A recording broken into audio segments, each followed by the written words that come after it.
Estamos de volta com Pensamento Jurídico, uma produção da Amages. Participe de nosso programa pelo e-mail pensamento@amages.com.br, pensamento@amages.com.br. Hoje estamos discutindo a atualização do Código de Defesa do Consumidor 20 anos depois.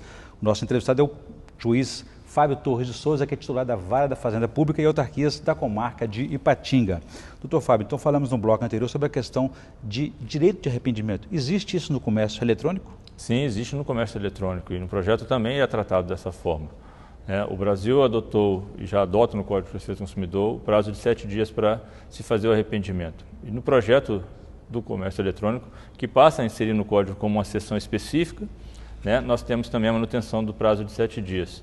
Talvez poderia se discutir se melhor seria adotar a diretriz europeia, a diretriz de 2011, em que lá na Europa se tem 14 dias para se fazer isso. E por que não se adotar esse prazo no Brasil também, que tecnicamente falando trata de um território tão grande quanto o próprio território da Comunidade Europeia.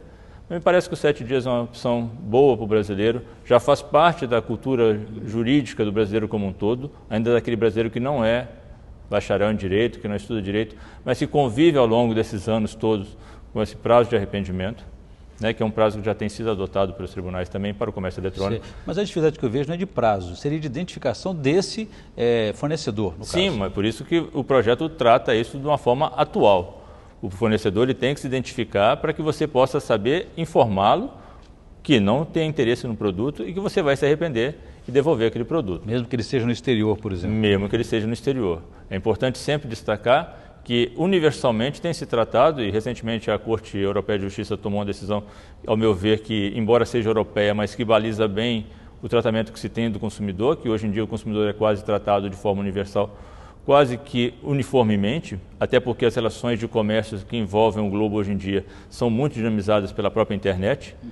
E o ano passado, participando de um congresso no Canadá, eu tive a oportunidade de trocar essas experiências de consumidor com vários professores e teóricos de outros países, na intenção de que se forme uma cadeia de proteção ao consumidor no mundo inteiro, que seja uma cadeia cada vez mais uniforme. A globalizar até o direito do... Sim, para que o consumidor brasileiro, quando comprar um produto em Portugal, o consumidor portugal que compra um produto no Brasil, saiba que a gama de proteção que ele vai ter lhe seja a mesma que lhe garanta o direito de arrepender, ainda que o fornecedor seja de fora do seu país. E o modelo é o mesmo, direito de arrependimento e cancelamento de contrato, é a mesma coisa? O arrependimento é a devolução do produto naquele prazo de 7 dias. O cancelamento do contrato já vem além do prazo de arrependimento em que você quer desistir do contrato já iniciado. Que pode até não incluir a entrega, a devolução do produto. Sim, não é isso? Vai depender de caso a caso especificamente. Doutor Fábio, vou ampliar a nossa entrevista e vou chamar os estudantes da Faculdade de Direito de Ipatinga, da FADIP, para me ajudar a entrevistá-lo, por favor.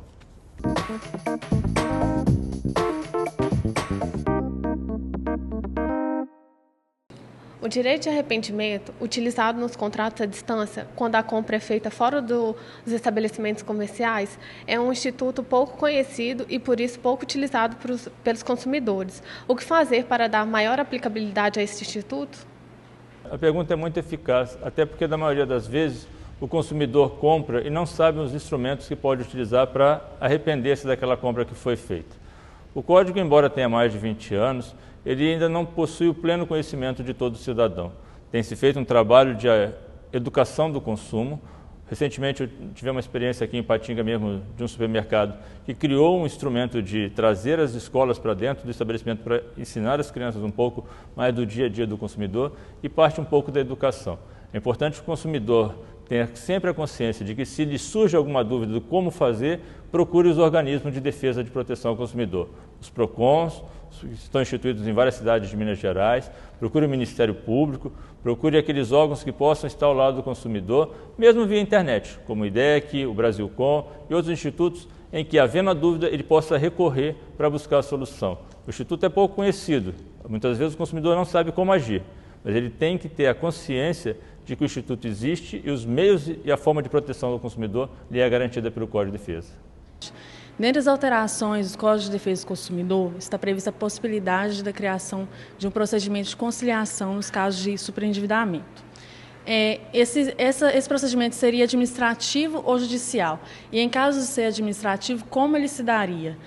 E em ambas as situações, não seria mais favorável ao consumidor ter a presença de um advogado ou defensor público como regra?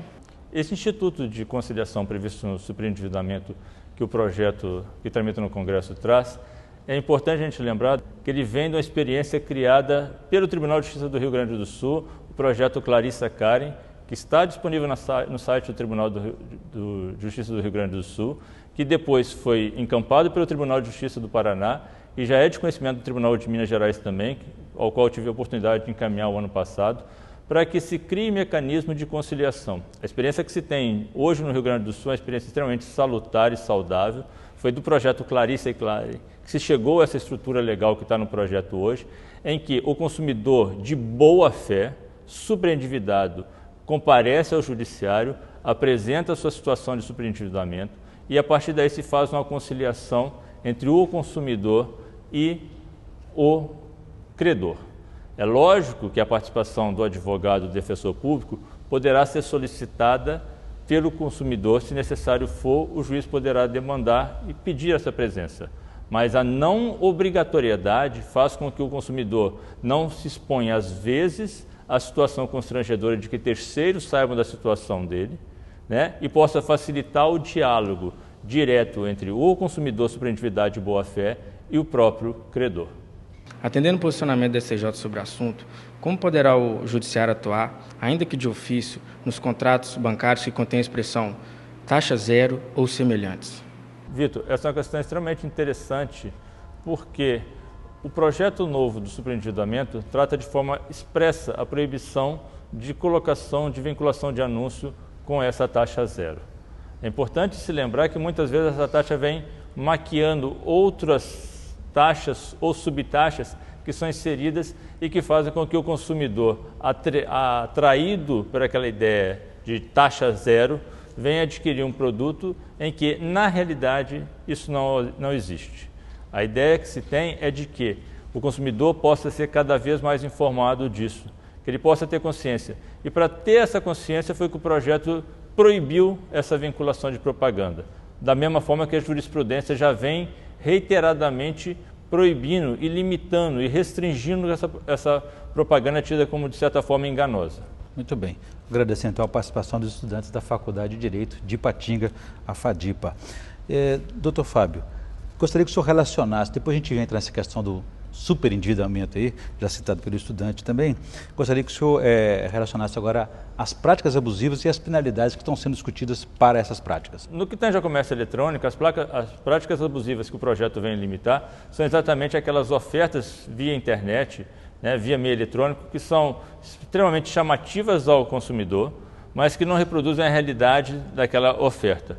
Né, ofertas feitas de formas avassaladoras, reiteradamente feitas, e as imposições que se tem para essa atuação irregular do fornecedor é a possibilidade de proibição de venda, como nós já tivemos no sistema brasileiro recentemente pelo PROCON do Rio de São Paulo e PROCON do Rio Grande do Sul, e até a retirada do site com a extinção total da possibilidade de atuação de venda pelo meio eletrônico. Muito bem. Fazendo um novo intervalo, gostaria que no próximo bloco a gente discutisse um pouco a questão já levantada pelos estudantes aqui, os problemas e os riscos do superendividamento. A gente volta em instantes.